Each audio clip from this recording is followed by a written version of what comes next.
Hello, Petal. How you doing? How are things? How is everything? It's been a minute, hasn't it? Much apologies. Went a bit chaotic again, but it's okay. Everything's okay. Everything's going well. Got some really good news in that a project that I've been working on for a little while is finished, and that's all been checked out and amends done, and it's out and on its way to post. Well, I do all the post production, but it's kind of like it's gonna be off to ACX to be reviewed, which is always the most exciting part, because it's like two weeks, like 14 calendar days, and you can see the progress. There's 4 little stages of progress, and every time one ticks off, I'm like, ee! And then it's like, ee! And it's like, ee! The reason I'm even more excited about this one is because it's a spin-off from the Camille series that I do. And I absolutely adore working with this author. She is phenomenal. She's so good, and we've worked with each other for a very long time. And it's really nice that it's kind of like diverging. That's the badger.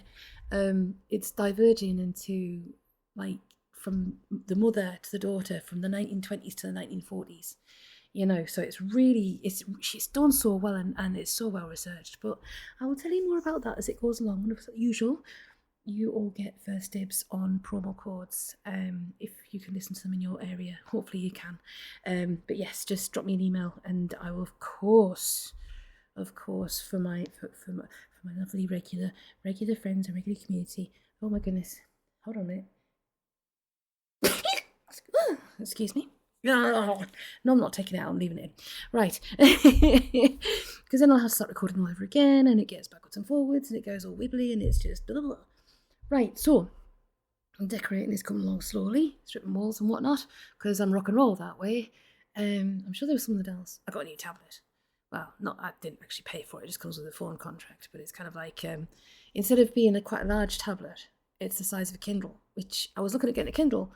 But then I thought, but Kindles aren't really colour, and if I wanted a colour one, it cost me loads of money, and it kind of like, and if I wanted to use pen and paper, I use pen and paper. I don't know why I'm bimbling on so much all over the place. We did lose Bolt.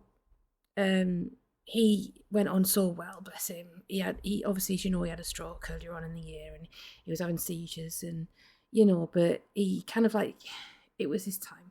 He was always a very, very good boy, and it was his time, and he's going to be with his brothers now. He's all happy and joyful and bimbling about on the Rainbow Bridge, and we'll all meet again another day. So it's all good. It's far too many to lose this year. I think it's purely because I did adopt them all at the same time, pretty much. They're all very similar ages. Obviously with Bobby and Jay, they had hypothyroidism, which is very difficult to manage. With Dengai, had this brain tumour. Yuffie just got bloody old. And then, of course, Bolt had his stroke. So, but first and foremost, they always come first. And it was a blessing to have had him as long as we did. So he was a very good boy. He was the one that would always go, meow, that really weird duck quack, meow. Like ducks quack apparently don't have echoes. And I'm sorry, when I went to Cricklade College, if you're in America, I think college essentially is your high school. It's ages 16 to 17 where you do your A levels, right? But there was a duck pond in front of there. And in front of there was, so basically everybody hang out on the steps. It's only a small college, right? And everybody hang out on the steps and like chill and everything, all the cool kids would be by the door and the other ones would be around the back smoking and all this, that, and the other, la, la, la. And of course, for us, it was like young adults. You're out of school now. You're in between school and university. You're kind of like, doing your A-level. Nobody tells you what to do, la, la, la. I'll get on to the point. The fact is, it was a duck pond right in the front. So you had the front of the building was about, I don't know. It's difficult to describe how. It's about a swimming pool length width for the reception area, okay? Length, a swimming pool length. So like Olympic swimming pool length, there you go.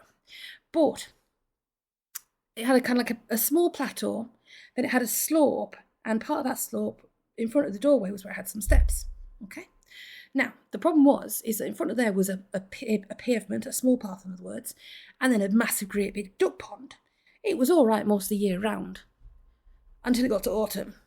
Now, during the year, like the more clement months, Duck poo is not an issue. It dries up pretty quickly. It practically sears itself into the tarmac and no problem, right? However, in the more damp times of the year, which is pretty much the other 3/4 of the year in the UK, it can turn very, very slippery. And it doesn't just kind of like stay in one place, it kind of like comes into this whole sheen. And when you've got a pond full of ducks, they're violent, they are. Them lad ducks, when they get onto that female duck, they're mean. My goodness, I don't know how the little female ducks don't drown. That's probably why they're actually like kind of buoyant. I'm thinking about the actual physical structure of a duck now as why it's so buoyant. But I digress. So yeah, there's nothing more embarrassing than thinking you're all cool and everything, and you're bimbling along, and you got your drink and you got your best togs on, and you're kind of like just about to go into college on the first day of the new term, and you slip, and you don't just slip.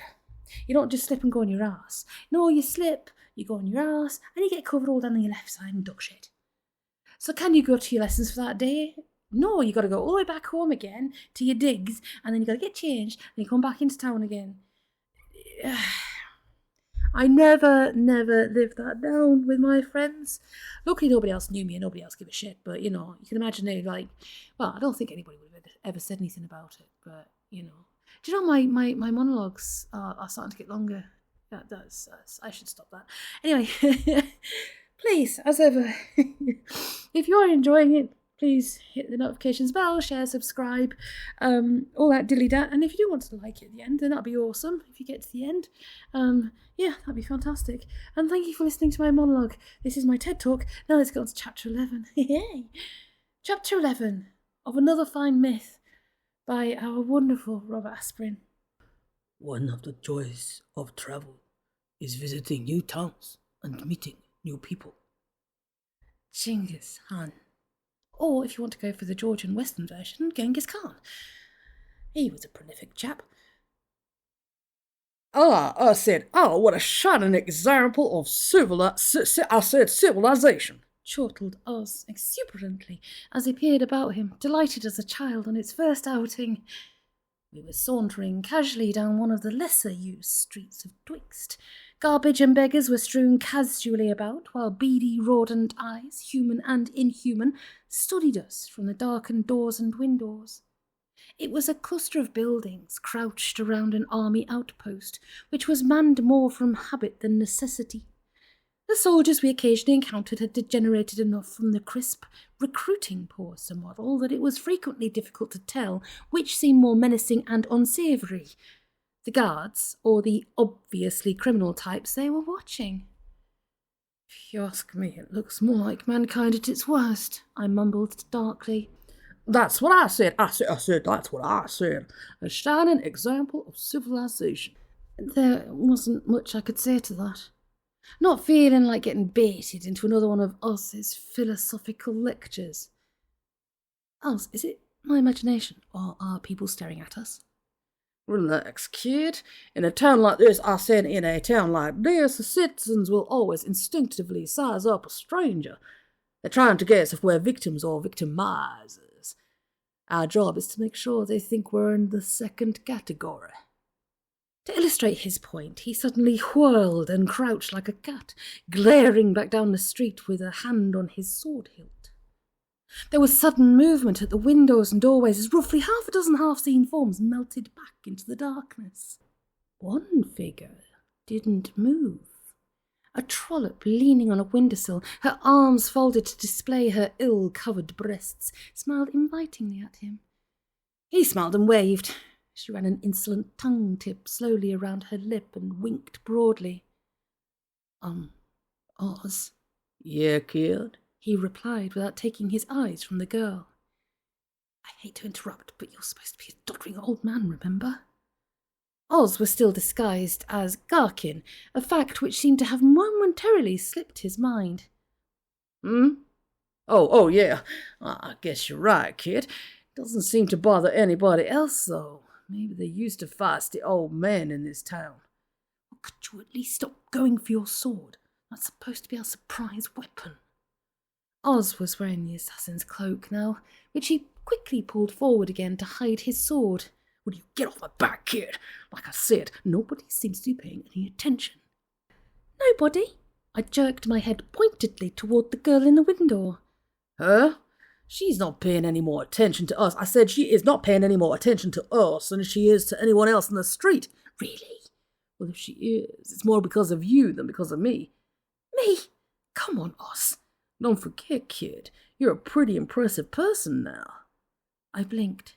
That hadn't occurred to me. I had forgotten I was disguised as Quigley now. We had hidden the demon haunter just outside of town. Well, actually, we buried him. I had been shocked by the suggestion at first, but as Aahz pointed out, the statue didn't need any air, and it was the only surefire way we had of ensuring he wouldn't be found by anybody else. Even the war unicorn following us, now fully saddled and armoured, did not help me keep my new identity in mind.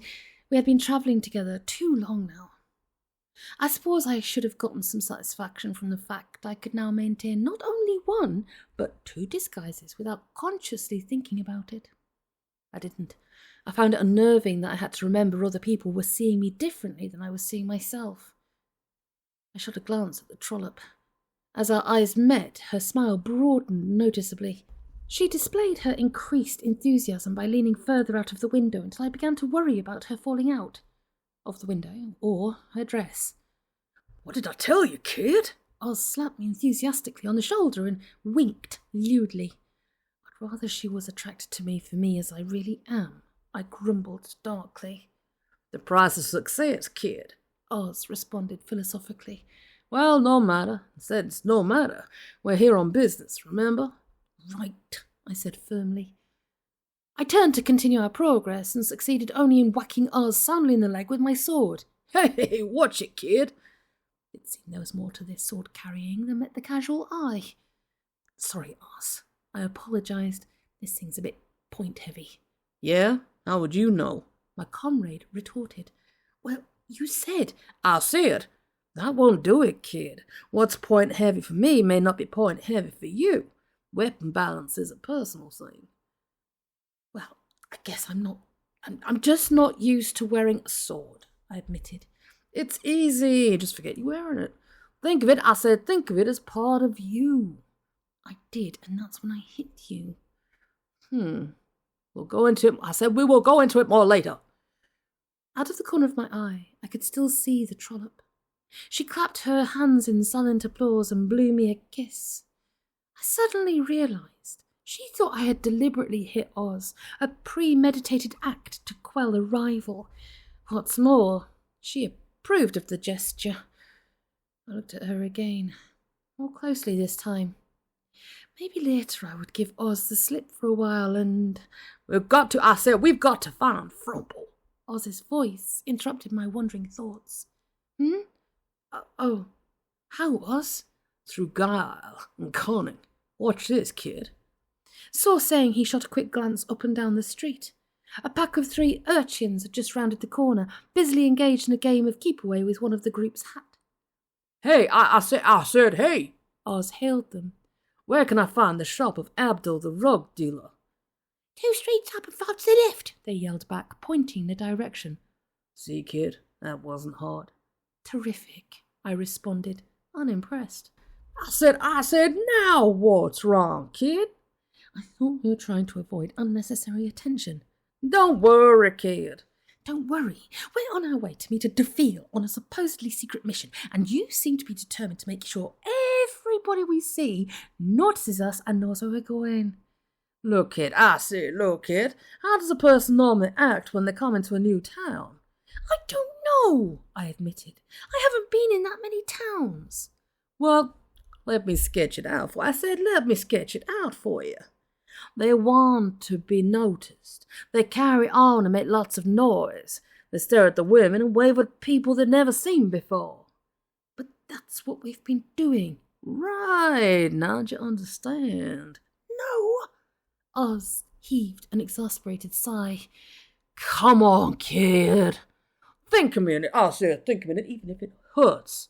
We're acting like anybody else would walking into a strange town, so nobody will look at us twice. They won't pay any more attention to us than they would to any other newcomer. Now, I said, now, if we followed your suggestion and came skulking into town, not talking to anybody or looking at anything, and tried real hard not to be noticed, then everyone and his kid brother would zero in on us trying to figure out what we were up to. Now, I said, now do you understand?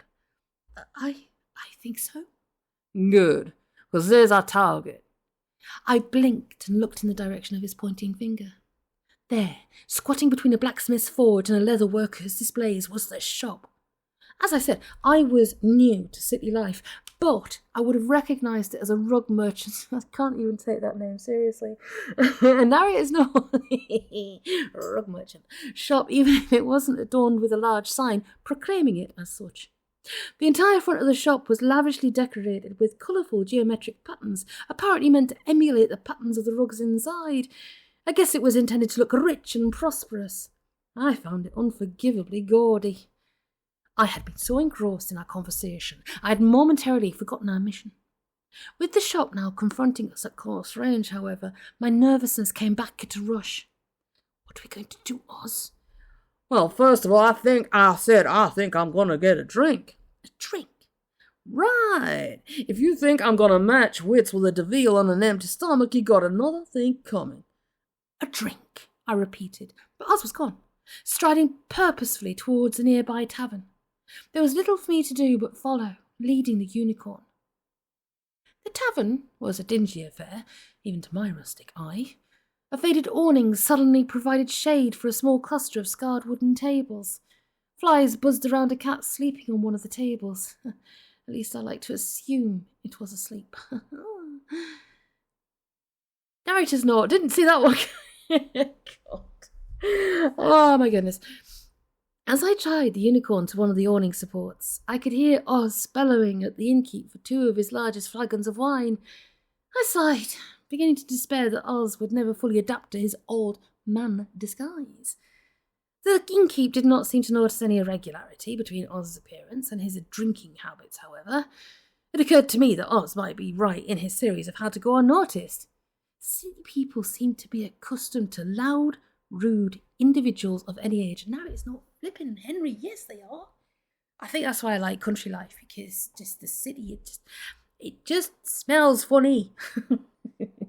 Well, actually, it's nice to go and see the sights, and it's nice to go and see all the kind of like museums and all that sort of stuff, and especially cultural centres like Camden Market. I freaking love Camden Town. It's awesome. The only thing is like if you go to London, there's this smell. I don't know if it's the Thames or the miasma coming off the Thames, but it's kind of like a dank, dark, wet stone smell mixed with sewage or old dumpsters. It's worse sometimes than others, but if you're in the town, it's that stone smell. And up here, like on some like really, really frosty mornings, you get this cold smell, and it's like a type of petrichor. Not absolute petrichor, but it's type of petrichor. And you go out in the morning, and the mist is out, and it comes off on an Arctic breeze, and it's a smell that it's fresh, it's clean, but it's cool. It's just one of the nicest smells. It just reminds me just really nice, good things. Right then, let's get back to the story. Where were we even at? Here we go. There we go. City people seem to be accustomed to loud, rude individuals of any age. Sit down, kid. I said sit down, Aahz commanded. You're making me nervous hovering around like that. I thought we were going to talk to the DeVille, I grumbled, sinking into a chair. Relax, kid. I said relax. A few minutes one way or the other won't make that much difference. Besides, look. A young, well-dressed couple was entering the rug shop. See? We couldn't have done any business anyway, at least not until they left. The kind of talk we're gonna have can't be done in front of witnesses. The innkeeper had arrived, clinking the 2 flagons of wine down on the table in a lacklustre manner. Would it clink? Would it clonk? Would it plonk? Would it donk? Plonk. More like that, yeah. About time, Aahz commented, seizing a flagon in each hand and immediately draining one. Aren't you gonna have anything, kid? A toss of his head, and the second flagon was gone. Well, my friend here makes up his mind. Bring me 2 more, and make them decent sizes this time, even if you have to use a bucket. The innkeep retreated, visibly shaken. I wasn't. I'd already witnessed Aahz's capacity for alcohol, outstanding in an era noted for heavy drinkers. What did vex me a bit was that the man had departed without taking my order. I did eventually get my flagon of wine, only to find my stomach was too nervous to readily accept it. As a result, I wound up sipping it slowly. Not so Aahz. He continued to belt them down at an alarming rate. For quite some time he drank. In fact, we sat for nearly an hour, and there was still no sign of the couple who had entered the shop. Finally, even Aahz began to grow impatient. I wonder what's taken them so long, he grumbled. Maybe they're having trouble making up their mind, I suggested. Come on, kid. The shop's not that big. He can't have too large a selection. He downed the last of his wine and stood up. We've waited long enough. I said we have waited long enough, he declared. Let's get the show on the road. But what about the couple? I reminded him. We'll just have to inspire them to conclude their business with a bit more speed. Now that had a vaguely ominous ring to it, and Aahz's toothy grin was additional evidence that something unpleasant was about to happen. I was about to try to dissuade him, but he started across the street with a purposeful stride that left me standing alone. I hurried to catch up with him, leaving the unicorn behind in my haste. Even so, I was unable to overtake him before he had entered the shop. I plunged after him, fearing the worst. I needn't have worried, though. Except for the proprietor, the shop was empty. There was no sign of the couple anywhere. Dun dun dun. Where did they go? Where did they go? Where did they go? Is there a secret room? Oh my god, there might be a secret room. So that was chapter 11. I'm looking already at chapter 12 and the name of the person that is doing that quote, and I might have to take a run up and a bit of a practice for that name. Oh my goodness gracious. I was going to tell you about something else actually. I've listened to 2 audiobook biographies this week because I finally redid my Spotify subscription. I think it's a bit naughty that you only get X amount of hours of audiobook. So they're like, la la la la, you can listen to audiobooks. Bear in mind, I've got them on NetGalley and I've got them on Audible, I've got them all over the freaking place. But I digress. And it's like, oh la la la, you can listen to them like for like 8 hours of listening. Like, are you kidding me? Or maybe 16 hours or something like that. And I'm like, I'll stick to my music, thanks. I've got my audiobooks elsewhere. However, I can't complain too much because one of them was Ed Edmondson's autobiography, and anybody that knows me knows how much I love the comic strip, Rick Mail, Ed Edmondson, French and Saunders, well, it wasn't really Hale and Pace, they did a couple of guesting things, you know. Rowan Atkinson, Fry and Laurie, that whole shebang sort of thing. And that would be me shopping arriving. I'm going to have to finish this off in a bit. Oh, that's me shopping done. Where was it? I was talking about Ed Edmondson and Rick Mail and the comic strip and all that sort of thing. And, you know, the whole Cambridge Footlights thing, even though they weren't actually in Cambridge Footlights, believe it or not. But it was so good to listen to and actually get a whole different perspective because I freaking love them both. And you could tell how much he adored Rick Mail. And it's crazy that how their on-stage personas actually were quite reflective of their actual working relationship that they had, their individual personas. It's fantastic. I'd recommend it to anybody. I also listened to Alexi Sales because obviously he was part of the original Young Ones cast, and I find Alexi Sale inherently hilarious.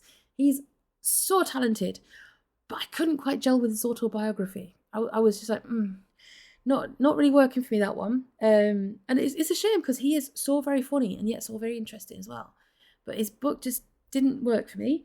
And the other one, The Porcelain Menagerie, if you ever get a chance, that is fantastic. If you enjoyed Perfume by Patrick Suskind, which it's a book that's really stuck with me. I think I got it, it must be about like 2006, 2010, something like that. It came out. Might have been earlier, actually. if you haven't read it, Perfume by Patrick Suskind is absolutely outstanding. It's about kind of the French court, I think in the 18th century, might be in the 17th century, and the fascination with smells, which of course actually would have been at that particular time for all over the world, and the perfumier and the competition between the skilled perfumiers. And basically that kind of resounded with me when I was listening to the Porcelain Menagerie, because it was a similar sort of artisan, skilled, back as a historical fiction, but it was actually also based on real fact. And I'll just say, if you get a chance, check it out. And if you want me to do a bit more of an in-depth chat about it, I will do. But of course, most of the time I like to just come here, bimble about and be a bit daft. Okay then, so, lovely beans. Please let me know how you're doing. I have been absolutely ruined as well, because I'm going to spend a couple of days this weekend. I'm going to be watching the Brokenwood Mysteries, which is sent to me by my bestie. And thank you very much. Appreciate you very, very much, as always. Yes. And I'm really looking forward to getting into that and having a listen. I don't know why my dog's barking again. She's having a proper chat on today. But yes, that'll be this weekend. I'm going to sit down and I'm going to have biscuits and tea. And talking of which, my bake today was, I did a sort of like a grandma's shortbread, shortcake. It's basically shortcake bottom, then jam, then apple puree made, not bought, and then like a crumble on top. And I'm going to have to rush this because she's barking again. I don't know what's wrong with her.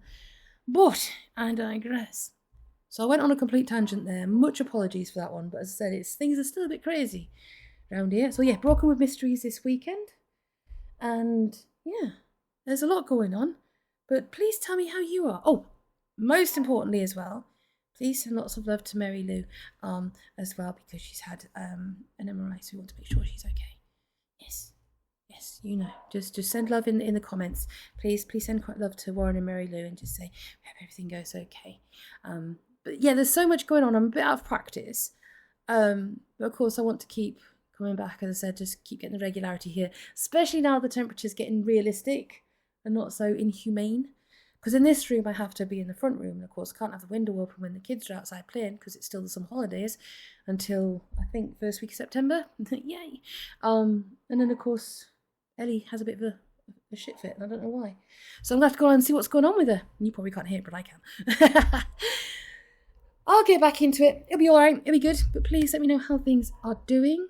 As ever, if it's too hot, stay hydrated, stay shaded, stay out of the sun between 10 and 2, depending on where you are in the which hemisphere you're in. If you're too cold, wrap up warm, have some nice hot drinks, have a nice human burrito in a nice big blanket, and just get some, spoil yourself rotten with some cake. Cake is good. I haven't had cake in ages. We had that conversation earlier on today as well, strangely enough. Anyway, God, I'm so sorry. But most of all, my darling petals, I appreciate you being here. I appreciate you sticking with me and supporting me. And I appreciate you so very, very much. Even though I've been flaky for like a year and a half now, because so much has gone on. But thing is, things are getting better. Things are getting better. You can tell I was doing a bit of a Cockney accent earlier on. Things are getting better. And we're gonna be okay. No matter what's going on in the world, we're gonna be okay. Just gotta keep looking forward. Keep looking forward. And most of all, take care of yourself, Petal. I'll talk to you soon.